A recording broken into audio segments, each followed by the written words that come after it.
Did you know that children account for approximately 25% of the population, but only 2% of all hospitals in the U.S. are dedicated solely to the treatment of children? 90% of children treated are normally treated outside of children's hospitals.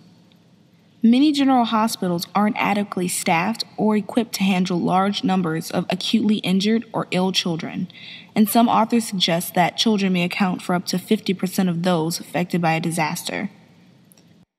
This can especially be seen in disasters such as school bus collisions and school shootings. There are lots of resources that focus on healthcare planning and mitigation for disasters and how to respond once an incident occurs. Most focus on adults and assume that the same will work for children, but this is not the case. Children are anatomically and psychologically more vulnerable and have unique needs and situations that may arise during an incident such as Hurricane Katrina. Here I'm going to introduce you to the field of emergency management, focus on what makes children more vulnerable, and some steps you can take to help bridge the gap between pediatric and adult emergency management.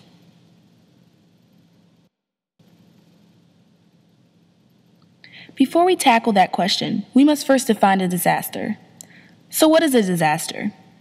It's some type of emergency that affects a community of people and prevents their normal functions and activities, and it overwhelms the community's normal response to incidents. It may also threaten lives, health, or the property of this community. The emergency can be either man-made or natural. Natural disasters are things like flooding, earthquakes, hurricanes, tornadoes, tsunamis, volcanic eruptions, etc. Man-made disasters can include things such as nuclear radiation contamination, fires due to negligence or intention in the case of arson, transportation accidents, terrorism, and so forth. They can be either intentional, due to error, or just the failure of a constructed system. This is where emergency or disaster management comes in. The terms are used interchangeably to refer to a discipline of dealing with and avoiding risks, especially ones that have catastrophic consequences for communities, regions, or entire countries. It is a discipline that requires a coordination of efforts from multiple professional fields. The International Association of Emergency Managers describes emergency management as comprehensive, progressive, risk-driven, integrated, collaborative, coordinated, flexible, and professional. These are considered the 8 principles of emergency management. Under these principles, emergency managers should consider all hazardous components related to disasters, anticipate and work to prevent incidents from occurring, and assign priorities and resources based on hazard identifications, as well as risk and impact analysis. Emergency managers should also encourage unity of effort among the government and communities, and strengthen relationships between organizations and individuals to help coordinate the activities to achieve a common goal. Lastly, emergency managers must be creative in their problem solving, while still relying on a scientific knowledge-based approach. The main goal of emergency management is public safety. This is followed by the protection of resources and property. There are 4 phases of emergency management, and each one plays a role in achieving these goals. The phases are mitigation, preparedness, response, and recovery. Mitigation and preparedness are important before the impact of a disaster. This aspect usually doesn't receive many resources and attention. When things are normal and running smoothly, it's hard to encourage people to prepare for some unknown disaster that may or may not happen sometime in the future. Yet, these are the most effective ways to attain the goals of emergency management. Mitigation involves eliminating the possible causes of disaster to reduce its likelihood or lessen its impact. You must first understand the full impact of a disaster before effectively mitigating the effect. This is called risk analysis. Again, the hazards can be natural, which are harder to control, or man-made. Let's say you planned a road trip across the country. What are some things you want to think about doing or bringing to make sure you make it to your destination? Well, First, we should analyze the risks. We could get a flat tire, the engine could overheat, the battery could die, the brakes could go out, and so on. So, to try to prevent these things from happening, your car should undergo regular maintenance. That would be mitigation. The preparedness phase can be described as a cycle of 5 steps. First, of course, is planning, which makes the management of an incident possible. Next, you must be organized, staffed, and equipped in order to build capabilities. The staff must then be trained so that they have the skills and the knowledge needed to perform the required tasks. They then exercise these tasks to assess and test the effectiveness, efficiency, and adequacy of policies, plans, and procedures in a risk-free environment. And finally, it's important to evaluate and improve upon any vulnerabilities or problems within the other elements of the cycle. Back to our little car trip. We would prepare by checking the tires, fluids, brakes, and battery before leaving on our trip. We'd also want to make sure we have a spare tire with all the appropriate tools needed to change a flat. We'd want to practice changing a flat tire, and if we were missing something to change it, we would purchase the necessary tools. We do all of this to ensure that we are in the best possible state if something unfortunate were to happen. So you're driving along and all of a sudden you come across a huge pothole. You try to avoid it and slow down, but it's too late, and now you have a flat tire. What should you do? This situation calls for a response and recovery effort. These are the 2 phases that are set into motion after an incident has occurred. More resources are allocated to these phases because the destruction is readily visible. It's hard to translate an incident to create funding for mitigation and preparedness policies because public attention declines quickly after recovery efforts begin. The response phase starts at the detection of an emergency event, ends with stabilization after impact, and involves mobilizing resources and emergency services in a disaster area. This is called pre-hospital or field management, and usually involves core services such as EMS, fire, and police departments. Specialized rescue teams can follow these services as needed. The response phase is much more effective when there is a well-crafted and rehearsed plan. Emergency managers must continually assess the situation in order to coordinate the division of supplies and resources to the areas of greatest need. Urgency is an attribute of this phase, but it must be balanced with planning and assessment to avoid counterproductive decisions. Now that you've gotten a flat, you're glad you always carry a spare, even though it's only a compact spare tire. You and your friends grab all the tools you need out of your trunk and work together to quickly change your tire. The final phase is recovery, and its main goal is to restore an area to its pre-disaster state. It can be defined in short or long terms. Relief and rehabilitation are a short-term solution. It includes things such as restoring access to an impacted area and providing a transitional system for caring for victims. Reconstruction is the long-term solution and usually involves rebuilding major structures in order to revitalize the area's economy. It's interesting that community leaders tend to use this as an opportunity to change and improve their area beyond pre-disaster conditions. The recovery phase of this flat tire incident would involve you bringing your car to a mechanic. There, you can get a new tire and have your car checked out for any other problems that may have happened. You may even decide to buy a new set of tires if the ones you own are much older, and you would replace your spare tire in case another flat occurs in the future. So let's review the important points of emergency management. Remember, emergency management is a way to address hazards that may negatively impact lives, property, or resources. There are 8 principles of emergency management. It's comprehensive, progressive, risk-driven, integrated, collaborative, coordinated, flexible, and professional. The 4 phases are mitigation, preparedness, response, and recovery. Remember, 2 of the phases occur before an incident and 2 occur after an incident. Earlier, I stated that children are more vulnerable during disaster situations. Why exactly is this the case? The most important thing to recognize is that children are not little adults. They have their own unique set of challenges that must be taken into consideration when planning and managing disasters. The differences between children and adults can be divided into 4 categories: anatomical, physiological, immunological, and developmental. In terms of anatomy, children are smaller in size and shape. This is important because force is higher on a smaller surface, and this causes more injuries. Do you remember your physics? Thin skin and a lack of subcutaneous fat means they're more sensitive to the environment and have less cushiony protection for solid organs.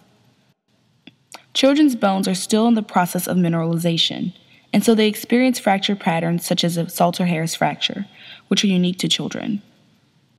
They're also more susceptible to fluid loss due to a lower overall blood volume as well as their high surface area to body mass ratio. This also means that they absorb more toxins. They also metabolize quicker, which contributes to their susceptibility to toxins. Faster baseline respiratory and heart rates in kids make it harder to determine if any variances are developmental or pathological.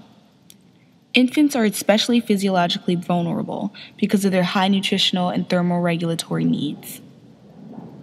Children have less developed immune systems, so they're more susceptible to disease and complications of illness. They also deteriorate more quickly and present different clinical presentations or treatment options. Developmentally, children progress through different stages and are able to perform at different levels to aid in their own care. They're dependent upon others and are unable to protect themselves. They need the support of adults for physical survival and psychosocial advancement. These psychological issues are important to address because children may be unable to cope with an abnormal emergency event.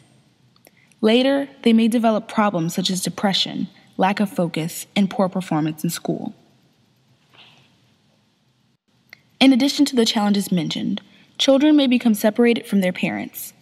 Over 5,000 children were reported missing during the aftermath of Katrina and Rita. It took 6 months after the incident before the last of the missing was reunited with their family. This is especially a problem with younger children because they rarely have identification, may not be able to give important medical information such as drug allergies and medical history, and may not be able to provide their name or ID a caregiver. There was a huge disconnect between the federal and private efforts to manage, relocate, and support pediatric patients during Katrina. More coordination is needed to better serve the patients. Many planners don't realize that many hospitals aren't adequately staffed or equipped to handle large numbers of pediatric patients. Of the 5.8 million people hit hardest by Katrina, over 1 million were children. A FEMA response team documented approximately 12% of the patients that they saw were under the age of 15. Half of that population was under the age of 2. General hospitals don't carry the large variety of pediatric equipment that pediatric hospitals stock. As stated earlier, 90% of children aren't treated in children's hospitals, and so many aren't able to receive the most effective care. Let's review why children are more vulnerable during disasters. They have important anatomical, physiological, immunological, and developmental differences from adults that make them more susceptible to things like disease, physical injury, dehydration, hypo, and hyperthermia. Children also present special challenges, such as separation from caregivers and inability to relay important medical information. Reunification may be more difficult to achieve for younger children.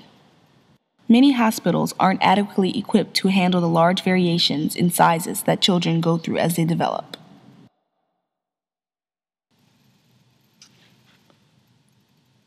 So now that you know all about emergency management and the specific needs of pediatric patients, what exactly can you do to help?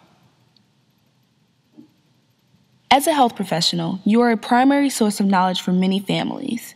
You should try to review important information with parents, such as things to look for during different types of disasters, locations of shelters, where to find resources, and other things. Families should know that they may have to wait hours to days for medical help, and so they should plan accordingly. It may also be interesting to discuss family emergency plans or provide tips for what to include in disaster kits. Copies of medical records would be important, especially for children with special health care needs. Also, due to the possibility of separation, kids should learn to identify themselves as well as their parents and possibly carry self-identification.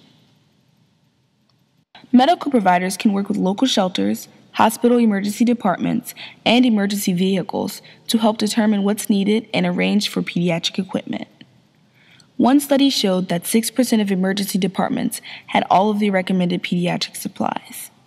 This isn't surprising since most emergency departments tend to work with the adult population. Some have even suggested that all should be sufficiently supplied, just like children's hospitals.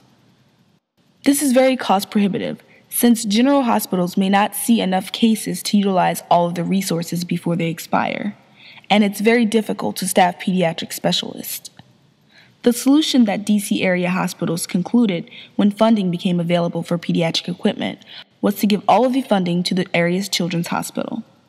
It was considered more useful there, and then the other hospitals would send any critical children they get to this pediatric hospital or request resources when needed.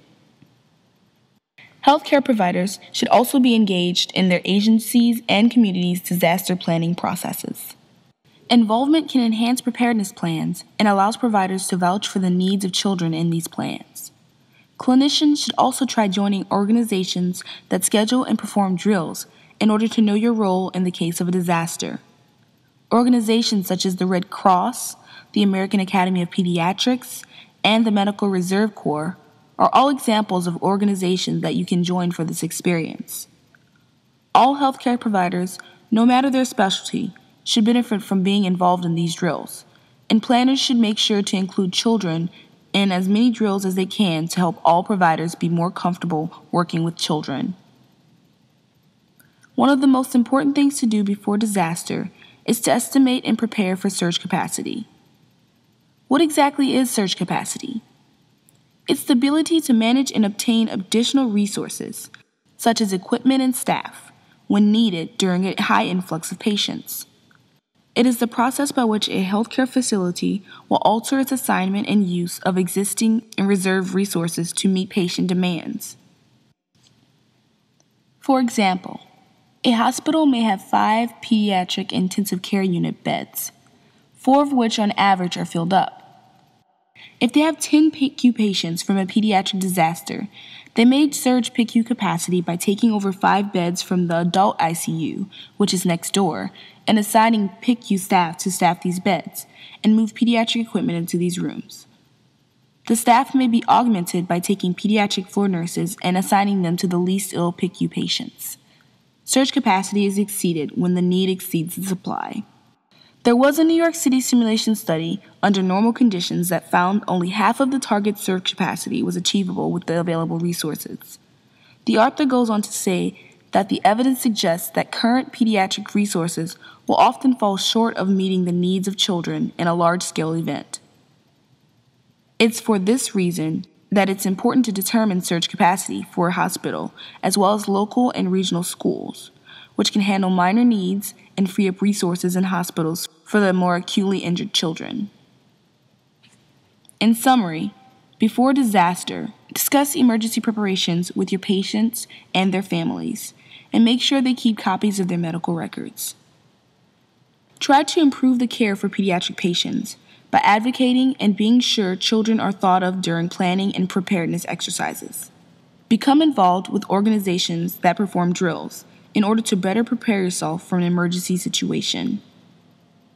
Estimate surge capacity and prepare adequately so that you are able to work to the best of your ability during a health surge.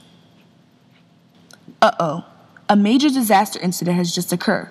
What should you know and do to help with any injuries or health problems? First and foremost, healthcare professionals should have an understanding of the Incident Command System. The Incident Command System is an organizational structure which allows any organization to manage resources to meet the goals and objectives of an incident response. These resources may be personnel, equipment, money, or spaces. The incident generates goals and objectives, which are met by the operations section. ICS also addresses common issues of command and control, communication, and position descriptions. You should basically recognize the response structure for your organization and know your specific role and responsibilities in planning for and/or responding to a disaster. Communication is the most important and possibly the weakest link in any emergency plan. If the hospital you work for doesn't contact you after disaster, know how to check in to determine if your services are needed. It's likely that the lines are down or they're tied up if the incident is a particularly large one. Perhaps there are unlisted numbers that you need to call to get through. Make sure you have an alternative way to contact the hospital. There must also be communication with the patient's family members in order to reassure them and inform them of the situation. This may be tough to do if a hospital is particularly busy with a surge of patients. Your major role will likely be to treat patients when needed and determining which patients can be discharged or transferred. A pediatric-specific triage algorithm should be used due to the differences between children and adults. One source names Jumpstart pediatric casualty triage systems as the most adopted method, but there has been no consensus. The SACO triage method has also been developed and is being evaluated. More info on these methods can be found at the end of this video.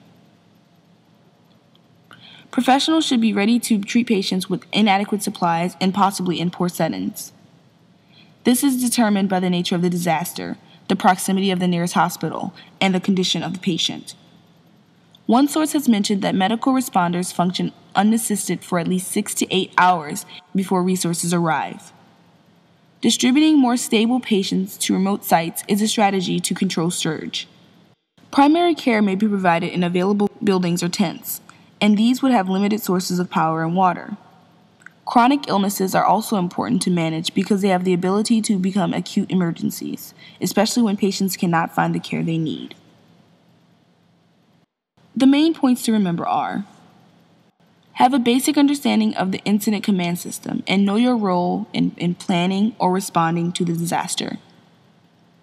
Be sure to check in at your local hospital to determine if your help is needed. Don't forget to communicate with the family of the patients. You will likely treat patients in unfavorable conditions. Be sure to determine which patients can be discharged or transferred so that your resources are used on the most critical patients. Management of chronic illnesses is also important since patients may not find the care that they need during a disaster. So what happens after an emergency situation has stabilized? An important factor in the treatment of children is development. Mental health care should be promptly included in treatment. Children need developmentally appropriate ways of expressing their feelings about what has occurred. Pediatricians are much more prepared to recognize whether the way children respond to the disaster is normal for their stage of development. Here is a quick rundown of how different ages may respond, found in the article titled How Pediatricians Can Respond. Toddlers usually respond to the disruption by increased dependence on caregivers, sleep disturbances, and developmental regression. School children and preteens may show hostility towards peers and family members, reenact the trauma during play, regress in developmental milestones, and avoid activities enjoyed previously. Adolescents may also have sleep disturbances, lack pleasure in activities enjoyed previously, show fatigue, and begin abusing illicit substances. Children and adolescents may also display anxiety, depression, guilt, and symptoms of post-traumatic stress disorder, such as nightmares, sleep disruption, avoidance of reminders of the disaster, and irritability. Liability is an important topic to discuss. You should be part of an organized program when responding to emergency situations. Working along will most likely mean you're not covered by liability insurance. Most malpractice insurance only covers the doctor's usual scope of practice, and some don't cover out-of-office care at all. Organizations tend to have a way to cover liability. You may also want to be knowledgeable of the Good Samaritan laws as they vary from state to state. So remember, emergency management is a discipline that works with lessening the impact of disaster. It has 4 phases, which work in sequence to reach this goal: mitigation, preparedness, response, and recovery. Children are especially vulnerable during disaster situations and should not be treated as little adults. try to keep emergency preparedness in the minds of your patients and yourself before an incident occurs. Be sure to discuss their plans and suggest assembling a disaster toolkit. Be more involved yourself in organizations that can increase and test your knowledge through things such as drills. During a disaster, try to determine and manage surge capacity by using an effective pediatric triage system. Understand the communication system in order to increase the effectiveness of your efforts. After an incident, be sure to talk to patients and families about how to cope with what has happened. There's a widespread lack of confidence and comfort in treating ill or injured children among healthcare professionals. In a study of pediatric surgeons, 77% felt definitely responsible to help during a disaster, yet only 24% reported feeling definitely prepared. Also, many emergency physicians have suggested they're less prepared and more uncomfortable with pediatric emergencies versus emergencies in adults. Hopefully, with the knowledge you've gained in this video, you can feel more confident and know where to go to find more resources in terms of responding to a disaster involving children.